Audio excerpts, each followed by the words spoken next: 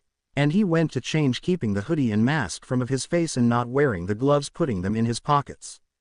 They exit the plane and passed through the immigration. All Might asked Izuku about Island, and Izuku talked about Island as an artificial moving island built for scientists to research quirks. There are signs and broadcasts over TVs talking all about the Expo.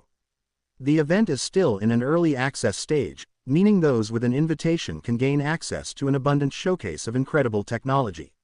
Residents and tourists alike are allowed to use their quirks and enjoy the various attractions in throughout the city. While Izuku overlooks the beautiful scenery, but then he saw All Might being swarmed by his adoring fans. This made Izuku laugh, but then he also got swarmed, and they were from young kids asking him for his autograph. This goes on for longer than the popular hero, and Izuku would have liked it too, making All Might late to meet an old friend, but then him and Izuku heard a girl's voice. Uncle Might. And they saw a young woman with a full-figured and attractive pale-skinned young woman of slightly above average height with quite a round face. She has wavy blonde hair which reaches halfway down her back, two shorter pieces she leaves over her shoulders, side-swept bangs that frames her face, aqua blue eyes with notable upper eyelashes, some slightly longer ones extending on each side, and pronounced lower eyelashes, and her choice of clothing. She normally wears a white short-sleeved dress shirt with plaid cuffs, a large bow of the same design at her neck, and a dark raspberry pink waistcoat. Accompanying these are pale gray capri pants, under which are a pair of plaid pink socks as well as a pair of heeled brown boots. She also wears a wristwatch and pink, oval-framed glasses. Who was bouncing on a pogo stick and jumped towards All Might. All Might. Oh Melissa, I'm so happy to see you. Look how much you've grown since the last time I saw you. Melissa. I'm only 17, uncle. And the two laughed, but Izuku fake coughed to get their attention, and All Might introduced him to Melissa, saying she is his friend's daughter. Izuku. It's nice to meet you, my name is Izuku Midoriya. And once the two of them shook hands, Melissa suddenly started looking at him in his suit and getting close to him, which made him a bit uncomfortable. Melissa. Kevlar embedded, and is there a reason you have swords on you? She asked him with curiosity, and Izuku just said it's a part of his quirk.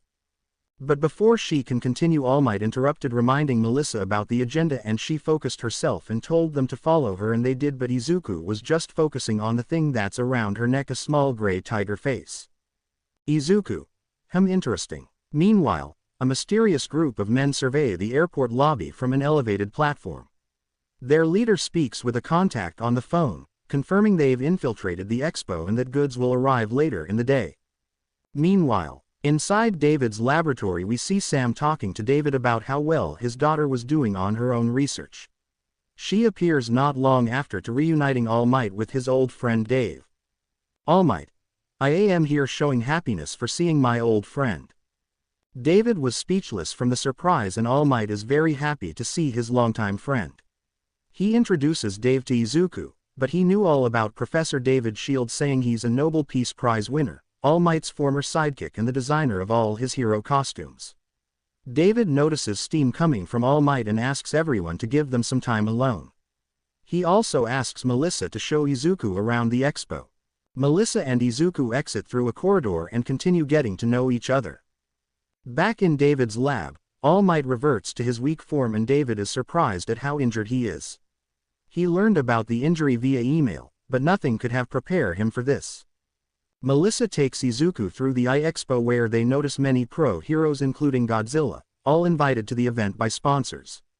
Everyone is also invited to a reception party at the end of the night. Melissa asks Izuku if he's attending, and this makes him realize why All Might made him pack formal clothing. Melissa takes Izuku to the pavilion and shows him tons of different inventions out on display. Izuku eventually asks about Melissa's dad, and she admits she's aspiring to be a great scientist just like he is.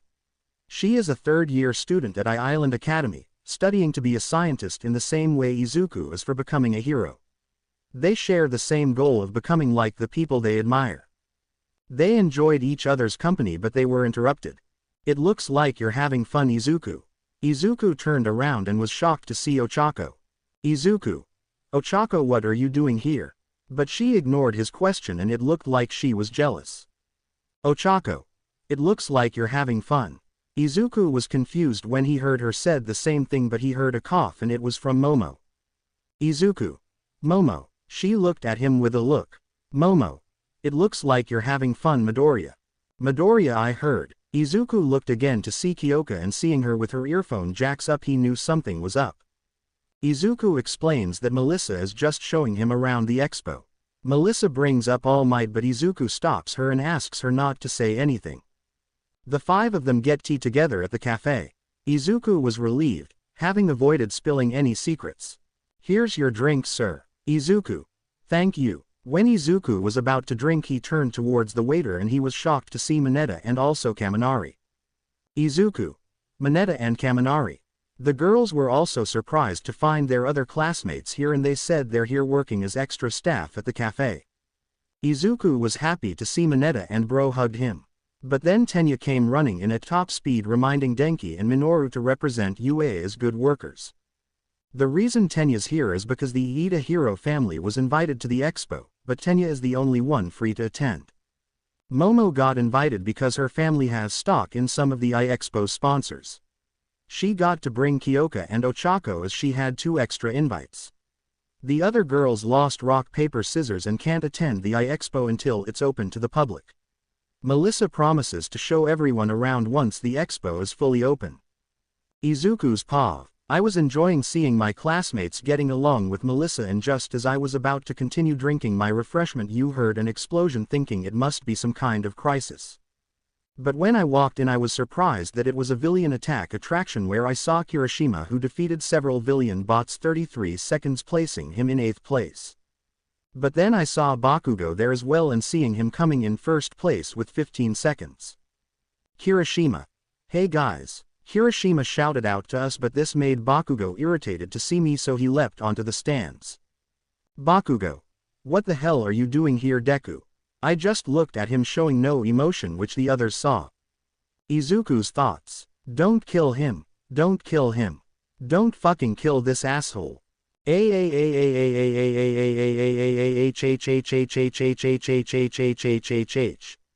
Venom. Damn it, Izuku, you're making me want to join in.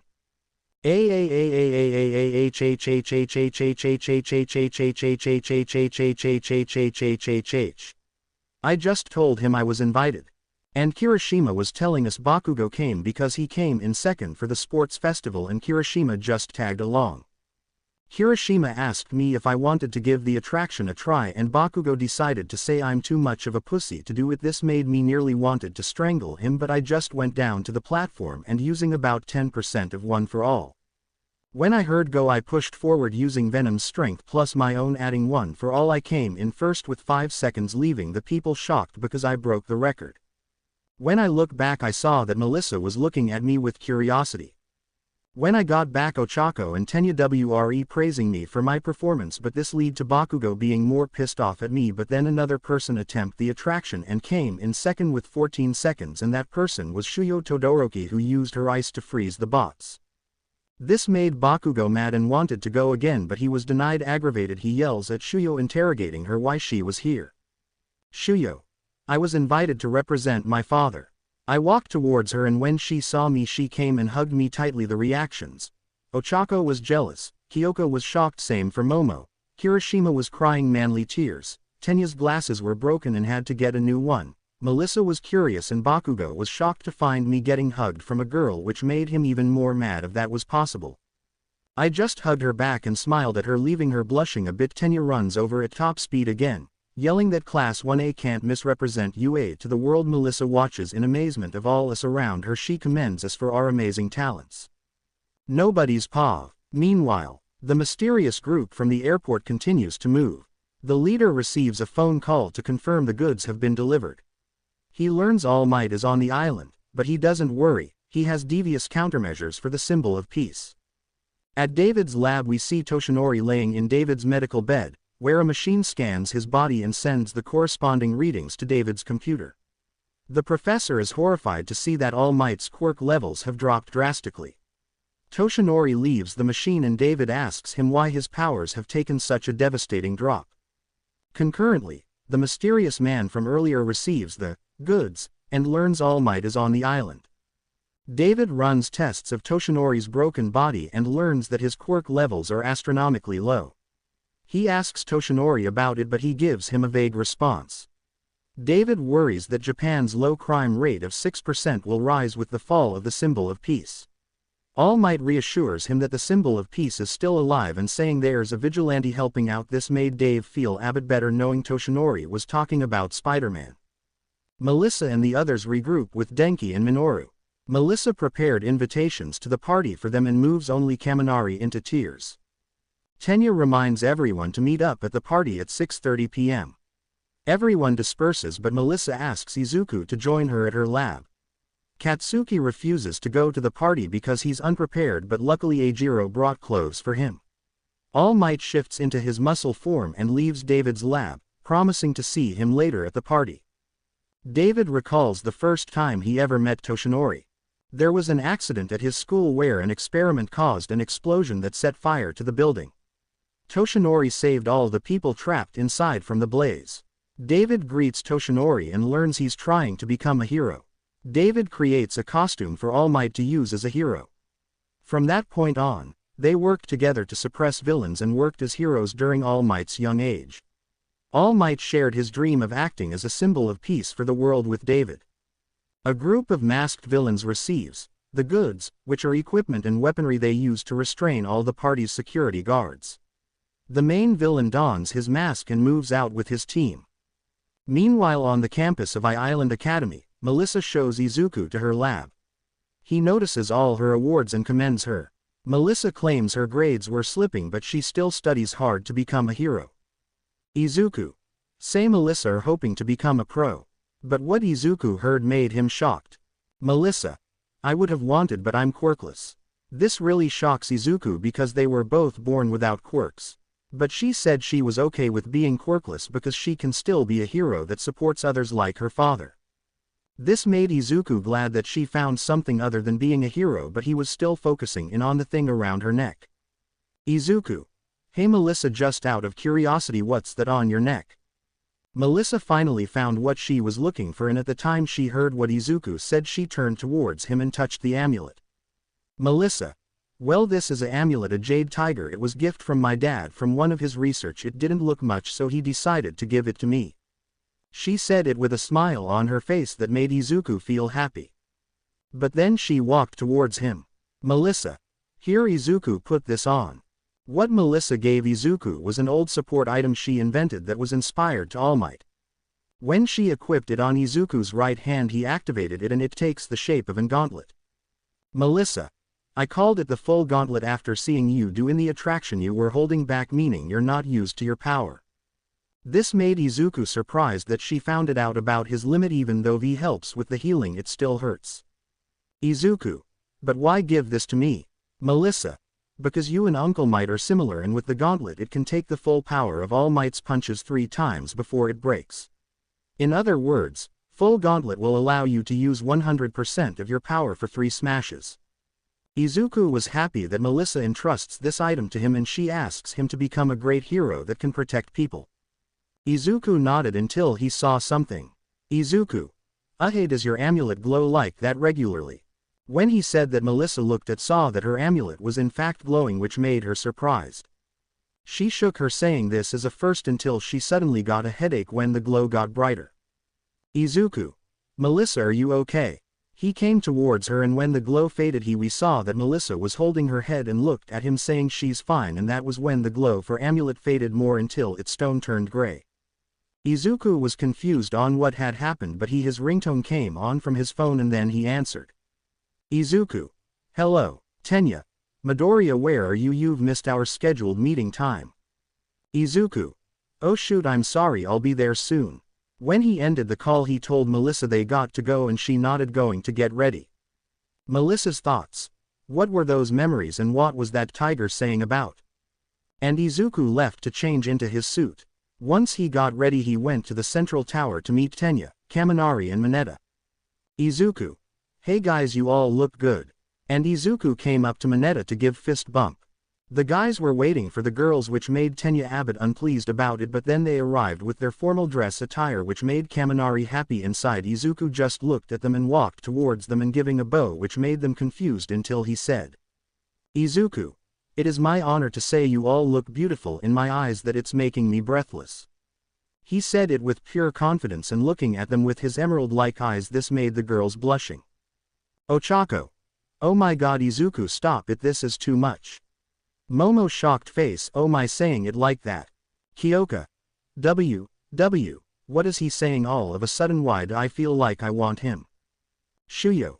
Izuku, you're making me wanting you more. Melissa. What's this feeling in my chest that I want him? The party was being held in the reception hall on the 2nd floor of the tower. There, the representatives of the expo asked the #1 hero to speak for the crowd. Meanwhile, Tenya was unable to contact Katsuki and Eijiro because they left their phones and have gotten lost trying to find the party. All Might's speech is abruptly interrupted when the island security system sets off an alarm across the entire island. Honta and Rikido notice it from the business district, while Mina, Tsuyu, and Toru watch from their hotel room. The security system threatens everyone with a curfew, forcing Fumikage and Mezzo to rush indoors. The system also locks the central tower from the outside.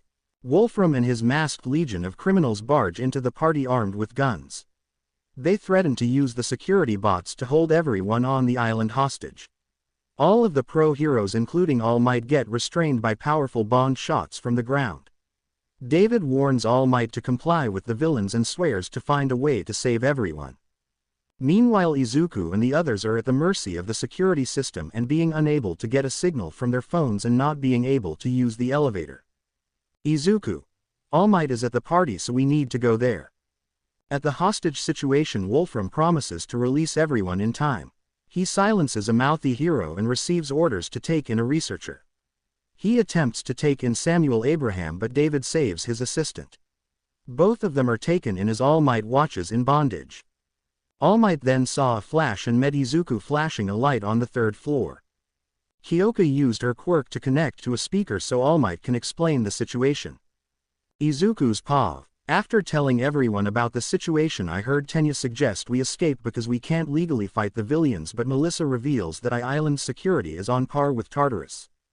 Then Shuyo and Kyoka believe they should help out along with Mineta, but Momo believe they can't. It was awkward until I pull out my twin katanas, making the group look at me when I said I'm going to help, showing them a serious face. Izuku. I'm going to help and save everyone the best I can. Mineta came to me showing his katana as well. Mineta, I'll join you. This made me smile and I said if we can't fight then we'll avoid it. Melissa came to me and agreed with and told us she can reset the security system straight the top floor of the tower. Everyone decides to work together to disable the system. I then told Melissa to stay behind cause this can be dangerous since she's quirkless, but she refused, saying she wanted to help as much as I do. Seeing her determination drove me to help, and that was the time her amulet glowed, but it faded away. I got back to where All Might is to relay the message to him, which he disapproved, but he agrees that heroes must act in this kind of situation. All Might puts his faith in us and remains constricted on stage. In the control room, the villains threaten David and escort him to another area. Nobody's POV. Meanwhile, the UA students scale over 50 floors until they run into a shutter cutting them off from the 80th floor. Minoru accidentally opened the door to the main section of the floor. Izuku. Mineta, why? Mineta. I'm sorry, I didn't know Venom. That was bullcrap. The security system notifies the villains and Wolfram sends his men to neutralize them. The shutter doors close in on the students from both ends of a corridor. Shuyo uses her ice to keep one of the doors open long enough for Tenya to open a path to the plant factory. Kyoka stops everyone when she notices the elevator on the other side of the floor is going up. They decide to hide and hoping the villains didn't notice them when they exit the elevator. Two villains did notice some kids, but they turn out to be Katsuki and Eijiro. Kirishima tried to explain they got lost to find the party, but the villains got aggressive, but before one of them could hit Kirishima, Izuku quickly intervened by kicking Villian in the face. Bakugo. What the hell's going on? Then ice started to form a shield towards Izuku and the others. That was the time Shuyo explained the situation to Bakugo and Kirishima. She also created Ice Pillar to raise Izuku and the others. Izuku. Wait, you can't fight alone. Shuyo. It's okay, you need to be there for the others while we take care of those villains. Izuku was frustrated but nodded, seeing Shuyo, Bakugo and Kirishima engaging in battle. Izuku's group doesn't see a way forward, but he notices a small door on a nearby roof panel. Melissa explains it leads to the maintenance room but can only be accessed from the inside. Momo creates a small bomb to open the door and tells everyone they can still use it to access the outside wall. Mineta saw that everyone was looking at him and he sighed. Mineta. You all could have just said something instead of looking at me. He used his quirk to create slim-like gloves and a bit of sticky hair at the bottom of his feet. He then got outside of the tower, sticking to the wall and keeping his sword in place, started wall running. He completed his task by opening the way for his friends. In the control room, the villains are irritated by the students' resistance. They demand the invaders in the field deal with the students. The villains fighting Shuyo and Katsuki prove to have strong quirks. Daigo has a beast-shifting quirk, while Nobu's quirk allows him to hollow out space. Katsuki defeats the Daigo with his howitzer impact move. He gets his sweat on Nobu, giving Shuyo the opening to detonate it with her fire. After defeating the villains, Shuyo and Katsuki check up on Eijiro. He's fine, just stuck in place by his own quirk. They're interrupted when a mass of security bots flood the plant factory. Wolfram orders his subordinates in the control room to use the security bots to apprehend the students. Izuku's group passes the 100th floor and Denki notes how the shutters have opened for them. Ochako deduces that the villains are trying to lead them somewhere. They reach the 130th floor and are greeted by dozens of security bots. Momo prepares a sheet of isolation for the group and they execute Plan A. Tenya uses his speed to throw Denki at the bots, where the electric hero uses indiscriminate discharge 1,300,000 volts. The robots are able to defend against his quirk, so Denki turns up the voltage to 2 million. His power quickly fades out and Denki shorts out his brain. Tenya orders his peers to switch to Plan B. Momo creates smoke bombs that interfere with the robots' systems. Everyone throws them at the robots while Minoru uses his balls to trap them. Izuku and Tenya use their strength to break through the blockade. Using full gauntlet, Izuku pushes the bots back using 30% of one for all. Izuku. Oh, thank God I'm not feeling the strain venom. That wasn't me at the time. I would say this gauntlet can help you on the long run. Mind if I copy it after this is over? Izuku. Sure, it's fine. Wolfram's subordinates notify him that the students got away and he deduces one of them has a sensory quirk. The students make it to the server room on the 30th floor where they are ambushed by even more security drones. Melissa warns everyone they can't afford to damage the server room by fighting. Tenya and Momo offer to hold off the drones while Izuku takes Melissa on another route. Ochako joins them and leaves everyone else to fight. Tenya takes on the bots using Recipro Burst while Momo creates a cannon that fires adhesive material. Izuku, Ochako, and Melissa continue ahead as their friends fight. The bots manage to outlast Tenya's time limit and Momo have reached her limit as well, and so did Mineta, finding a bit of a struggle to maintain his weapon and he was tired. The robots used restraining bonds to capture them. Izuku and the girls reaches the wind power generation system where they hope to avoid getting ambushed again. Melissa asks Ochako to use her quirk to float Izuku and herself toward an emergency exit at the top of the tower. Ochako lifts Izuku and Melissa toward the exit, but this leaves her exposed to another robot ambush. Melissa tells Ochako to release her quirk but she refuses.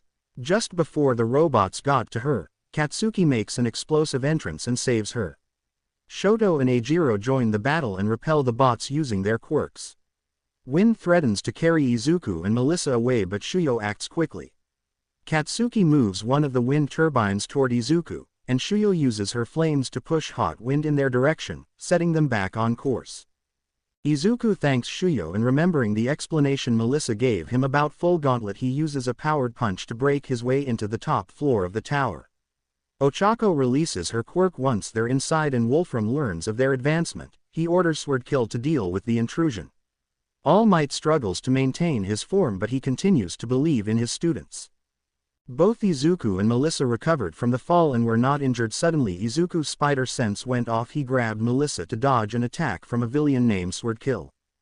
Izuku was mad and used a bit of venom on his legs to get too close to Swordkill and punch him straight in the face, rendering him unconscious. Izuku fights his way through more of Wolfram's henchmen with ease until he and Melissa finally reach the top floor of the tower. Together they find David's shield inside some sort of vault. Inside the storage room, David manages to unlock a special block and sends Sam to retrieve a special item. David swears to never let this device into the wrong hands and Sam replies that everything is according to plan. Melissa overhears the men talking about working with the villains. Melissa. Papa. Dave and Sam looked and saw Melissa and Izuku with shocked faces. Melissa. Please tell me it isn't true. But her father admits it. He was working with the villains to get the invention that was taken by sponsors. It was originally Sam's idea to hire fake villains to steal the research back for them. Izuku and Melissa are both horrified by this revelation and the latter demands to know why. David admits that he was doing this for All Might because his quirk is disappearing. Izuku felt guilty that All Might lost his power and now David is acting desperately on that. With anger, Melissa tells David that she and her friends risked their lives to save everyone. David. What? That can't be. The villains was supposed to be fake. Wolfram. The only act is pretending to be fake villains. He said while making a dramatic entrance. Izuku came rushing at him at breakneck speed about to punch him but Wolfram made it out just in time to use his quirk. Izuku. Metal manipulation, huh? Venom. Want to use it now? Izuku. The others will act suspicious. Izuku backed up putting his guard up but then he suddenly got bondage from the villain's quirk. Izuku. Damn it, Wolfram. Now the device. And that was when Sam grabbed the device from Dave's hand and ran towards Wolfram. Dave. Sam. Why? Sam just looked at him. Sam. You turned your back on me when we never got paid for our hard work. When Sam gave Wolfram the device he asked him about their arrangement and the thing he got was bullet shot to the arm. Sam. This wasn't part of the deal. Wolfram. Well, we didn't agree to anything. He shoots again but Dave jumps in the way of the bullet. Wolfram. What's this, acting a hero now? He steps on Dave's injured body. Wolfram. Stop playing a hero. You stained your hands with this crime that can never disappear with just one good act, which means you can't go on being a scientist. And he knocked Dave out. He plans on using David to mass-produce the quirk amplification device. Melissa. Please leave my dad alone, let him go. But her cries fall on deaf ears. Wolfram, it's better to kill you. When Izuku heard that, he got mad and broke free from his bonds and attacks, only to be blocked by Wolfram's quirk and tried to force his way, but Wolfram got away. Izuku. Melissa, don't worry, I'll make sure I'll save the professor and Sam, but I need you to save everyone else. He said while looking at her, both of them looking at each other's eyes fill with determination. She nodded and flees with the hacker following. Izuku refuses to allow him to pass, forcing him to come to blows with Wolfram. Together, Melissa and Izuku manage to save everyone by disabling the security system. All of the drones return to normal mode and Island is set free from the grasp of the villains. Wolfram prepares to escape with David on a helicopter and Izuku pursues them. Melissa calls All Might update him on the stakes. He promises to rescue young Izuku and David. David asked Wolfram to kill him, but he had other plans in mind. Izuku came rushing in with a pissed off look on his face. Wolfram, are you here to rescue this criminal? Izuku, I'm here to rescue the professor. And came rushing in, evading most of the villain's attacks, but then he stopped seeing Wolfram pointing his gun at David and didn't had enough time to see a metal pillar slammed at him, pushing him back. Wolfram barrages Izuku with similar attacks and got on the helicopter with David on board. Izuku, seeing this, rushed in. Izuku, no, I can't let this happen. And when he jumped high in the sky, he grabbed onto the helicopter. Izuku, Professor Melissa, she's waiting for you. Wolfram tries to shoot Izuku, but the bullet is sent off course by a swift tackle from David. This led to Izuku releasing his grip and crashing on the helipad. This made Izuku upset. Izuku, let him go, give back the professor, damn it. Izuku, if I'd used my webs I could have gotten him out. Venom, but you didn't, you still need to keep your alter ego a secret. Izuku was mad until, All Might, it's alright young Midoriya, why? Because I am here. All Might soars through the helicopter, rescuing Dave and sending the villains to their fiery demise all in one motion. David tries to apologize to All Might, but Wolfram abruptly appears from the smoldering remains of the crashed helicopter. He attacks them both with a metal pillar and traps David in a metal casing. Wolfram is using David's quirk amplification device to boost his quirk exponentially. One hero tries to silence the villain, but Wolfram proves far more powerful than before. Wolfram uses his enhanced powers to transform the tower's roof into a scrap metal hell. Wolfram nearly crushes All Might under the weight of a steel barrage, but Shuyo and Katsuki proved that a hero is never alone and came to his rescue. The other students join the fray, with Tenya and Eijiro taking on the metal pillars as well. Motivated by his students' passion, All Might goes beyond his limits and uses his awesome power to break through Wolfram's iron defenses. Just when All Might had the upper hand, he was suddenly trapped in wires and was getting crushed by Wolfram around the throat, but what made shocked was to find Wolfram having another. All Might, you have two quirks. Wolfram, it's something, isn't it? Muscle augmentation. When I was planning this invasion, someone told little something. All for one. If All Might finds out his friend is helping a villain and going to the darkness, then he will be devastated. Wolfram, getting this quirk and information about you really helped, he said while smiling like a maniac. And All Might wasn't smiling. All Might, all for one. Wolfram, oh, where's your smile now? All Might, no, and went throw a punch, but he was pushed back and large chunks of metal were about to crush him. Wolfram, farewell All Might. But then something happened. A bolt of green lighting came towards All Might, pushing him out of the way, leading him, the class and Melissa to be shocked to see Izuku. He turned to look at All Might and he just smiled. Alamite, young Midoriya, but Izuku was crushed in the scrap metal. The reactions: All Might drooped to his knees, the girls crying and guys shocked, not moving at all. Wolfram just laughed. Wolfram, ha ha ha ha ha, well All Might, you just let a kid save you and now he died because of you. But his laughter stopped when he saw his iron prison suddenly exploded, making him strain from it, and then green lighting came near All Might. Izuku, geez All Might, you don't have to be like that. And All Might looked at him a surprised look and he scolds him for being reckless. Izuku, but isn't a hero's job to first act? We people are in trouble. This made All Might smiled a bit. All Might, would you like to help me? Izuku smiled and said yeah. Both him and All Might getting ready. Izuku. I need you to spread only on my legs and right arm, you got it. Venom. Yeah, I got it. At last, the heroes are victorious and the scrap metal hell disintegrates into dust. Melissa checks on Izuku and All Might on David. David thanks All Might for saving him, but All Might bestows the credit on their successors. They are the two heroes who saved the day. Melissa appreciates everything Izuku has done.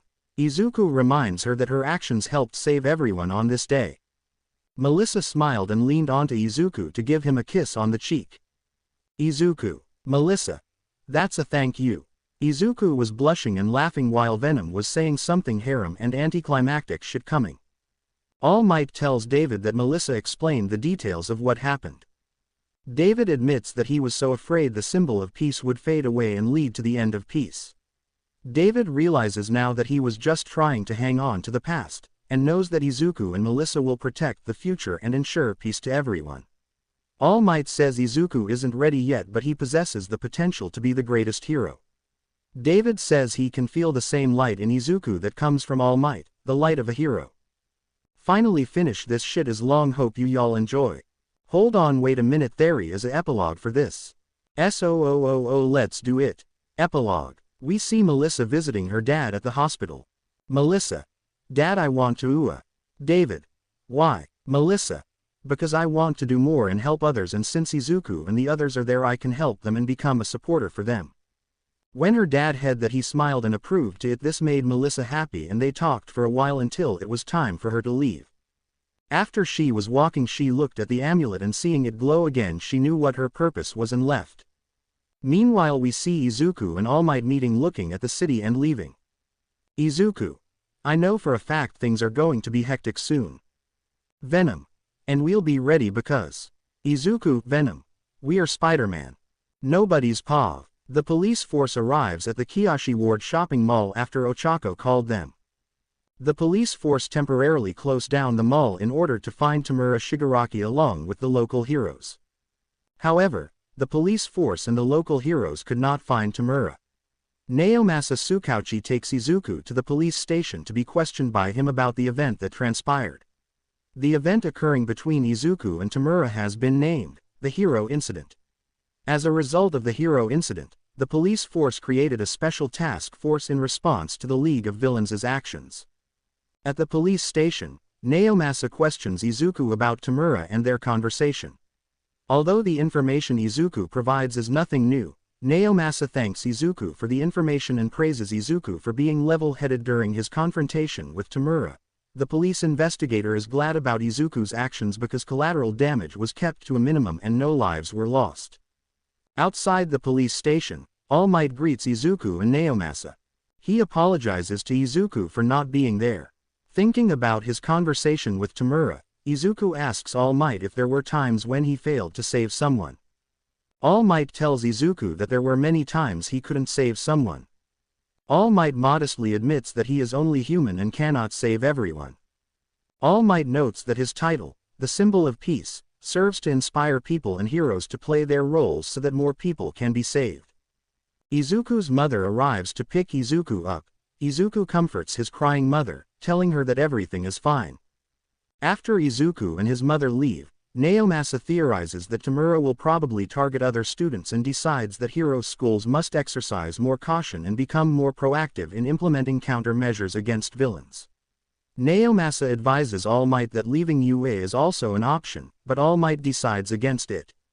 Naomasa concludes their conversation by saying that they will capture All for One this time, to which All Might agrees. The next day at UA, Shota informs Class 1A that the destination for their lodge trip has been changed and the new destination will only be announced on the day of the event. The first semester has come to a close and summer break has begun. On the day of the Forest Lodge trip, Class 1A and 1B prepare to board buses. After Nito fails to mock Class 1A due to Itsuka, Class 1A boards a bus that will take them to the Forest Lodge destination. On the bus, Shota tries to inform his students that the bus will be stopping in 1-hour intervals. However, Class 1A are fooling around and pay no heed to their teacher. Shota decides to let their behavior slide and notes that their days of fooling around are numbered. An hour passed and the bus for 1A stopped for a restroom break. However, they find that 1B were not there. Suddenly two women dressed in cat-like costumes along with a young boy appeared, introducing themselves as the professional hero team, the Pussycats. Izuku was excited to see them. Hearing about their rescues, talked about how long it was after their debut. This made one of the women tried to grab him in the face, but Izuku dodged with his quick reflexes and put her on the ground, making her unable to move. This shocked most of the class, including the other hero and Aizawa. Aizawa. Midoriya, please release her. His thoughts. This kid just kind of training did he do?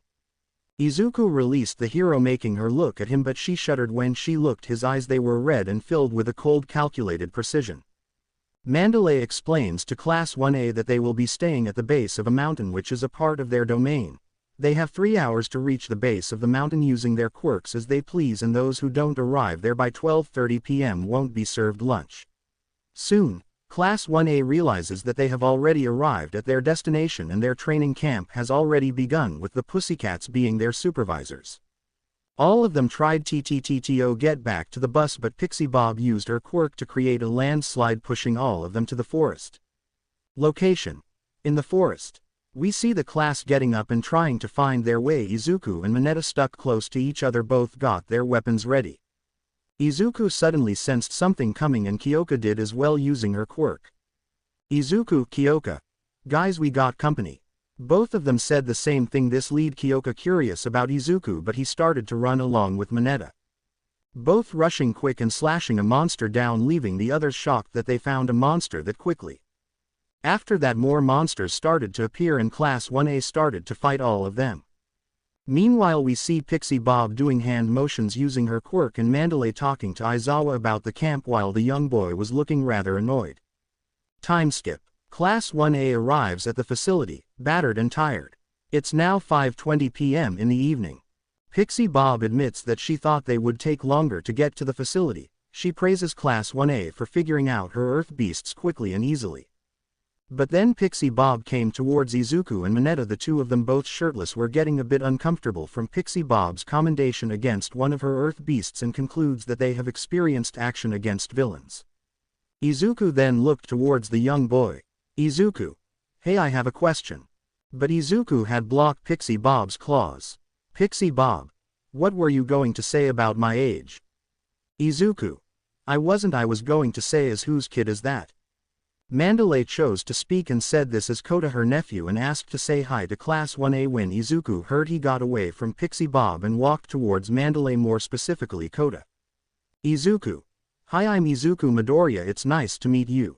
He said it while smiling, but then his spider sense was on and he had to stop a punch towards his manhood when he saw that Kota was the one to do it. He was shocked and Venom was laughing out loud.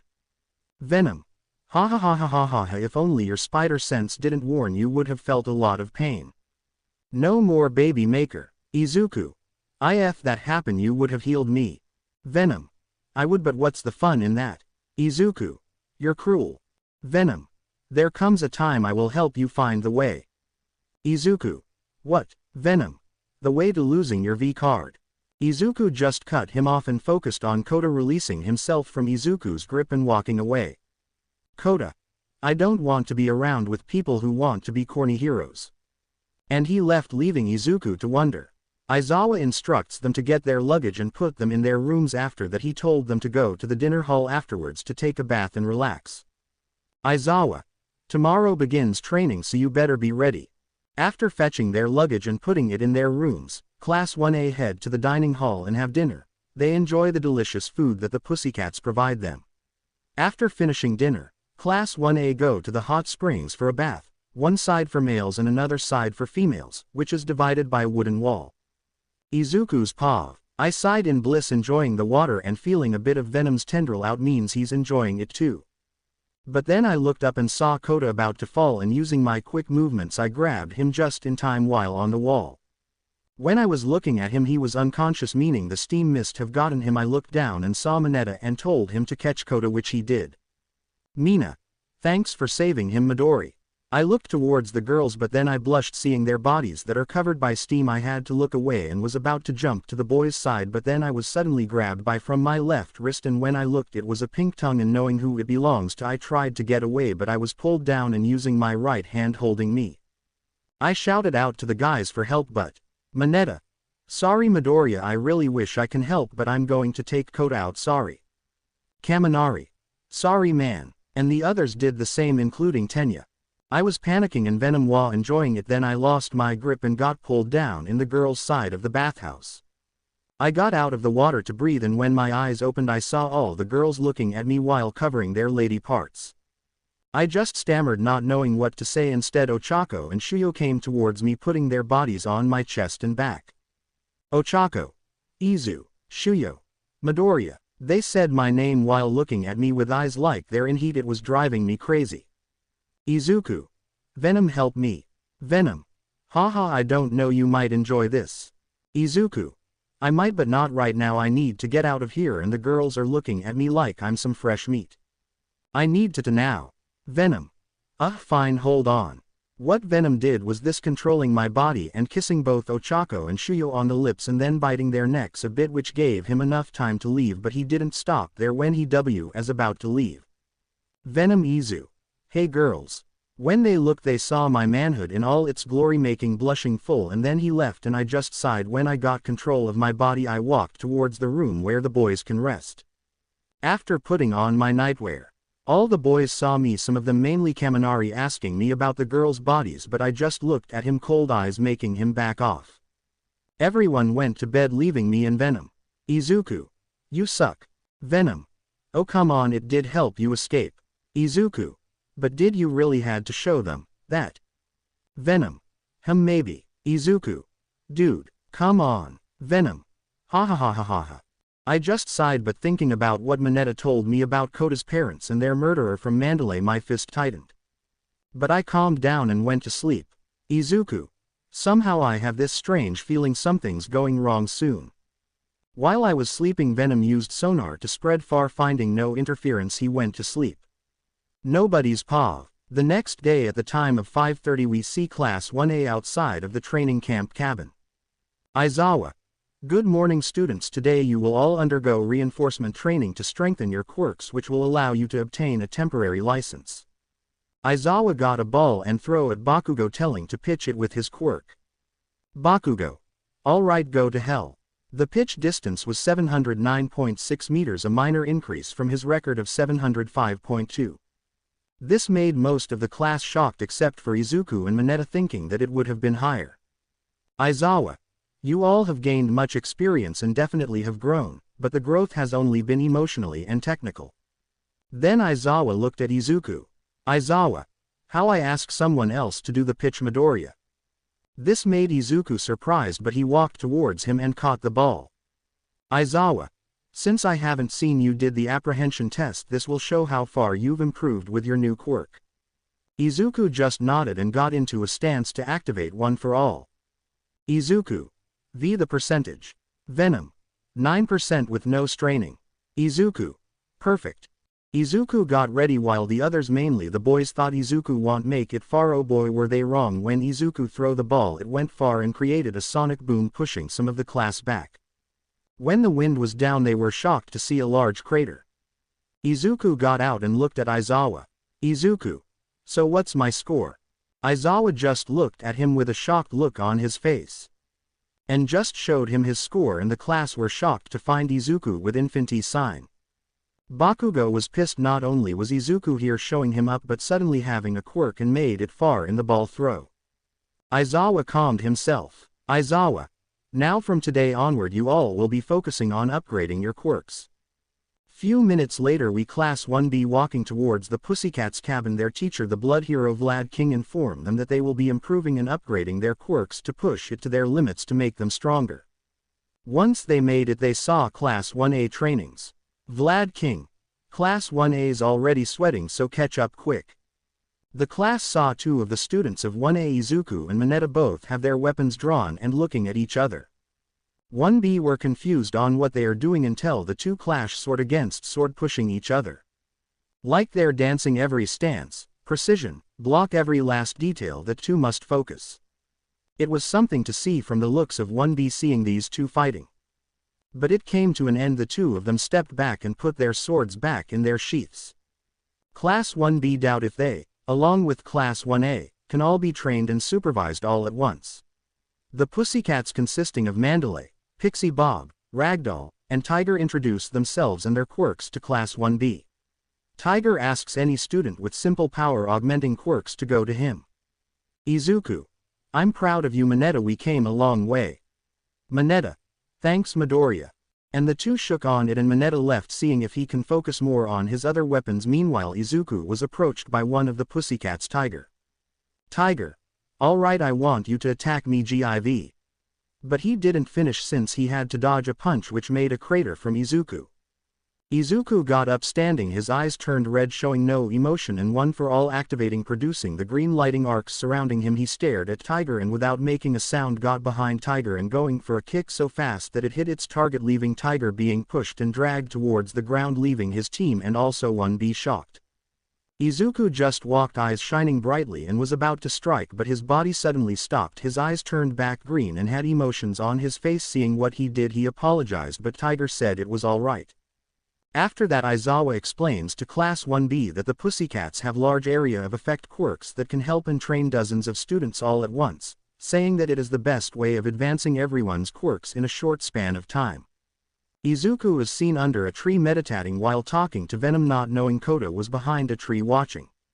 Later that day at 4 p.m., Pixie Bob and Ragdoll provide Class 1A food materials and tell them that they must make their own food from now on. Tenya sees this as survival skill training and motivates his class to start making curry.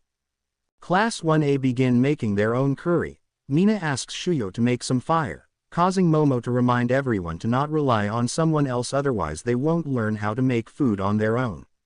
Shuyo decides to help Mina anyway and lights a fire for her.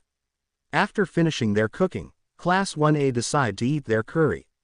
Watching from afar, Kota notes that their training is a waste of time and leaves. Izuku sees Kota while walking back to his class. After finishing his meal, he got a bowl of curry and followed Kota.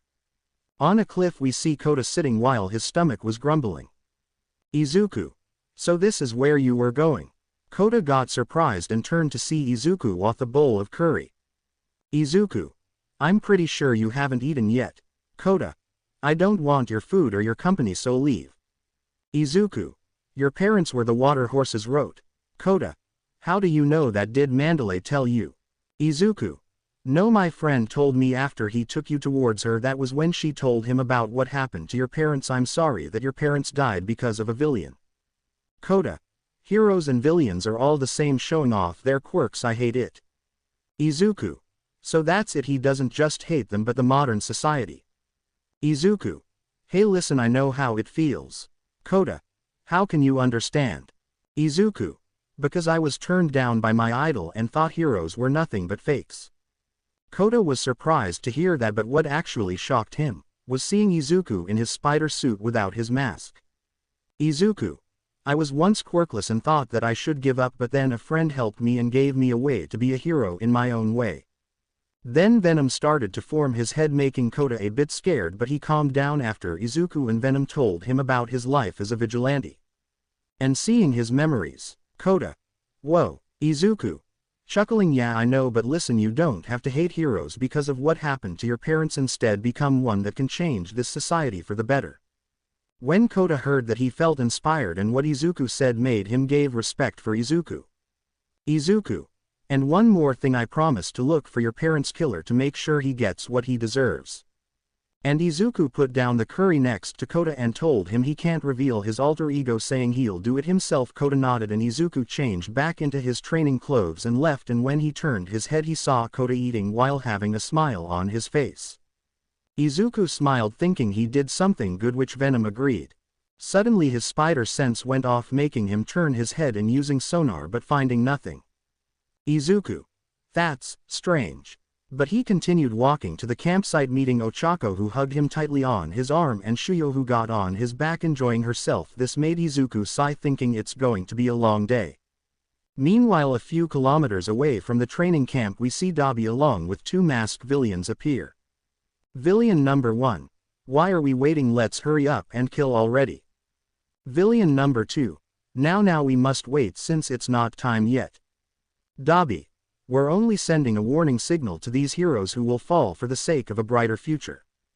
Dabi's thought. There will be 9 of us here, which should have been 10 since the sociopath Himiko Toga hasn't been seen for so long, made me curious finding out she stopped her killing spree. But his thoughts were interrupted by the masked villain who was getting restless and wanted action. Dabi had to make them be quiet, saying they all need 9 of them together soon. 3 other villains show up, with one of them apologizing for arriving late. Dabi informs his fellow villains that the success rate of their job depends on their experience, which they all have. Dabi informs them about their first attack, which will show the heroes that their peaceful lives are at an end. Izuku's paw. I suddenly felt my spider sense went off again. Izuku. V, what's going on? Venom. I'm not sure, your spider sense must be picking up danger somewhere, maybe at home. Izuku. I don't know about that. Toga, Mei and Shinso are there to stop crimes, but this feeling. I don't know, but something is about to happen and it's really pushing me off.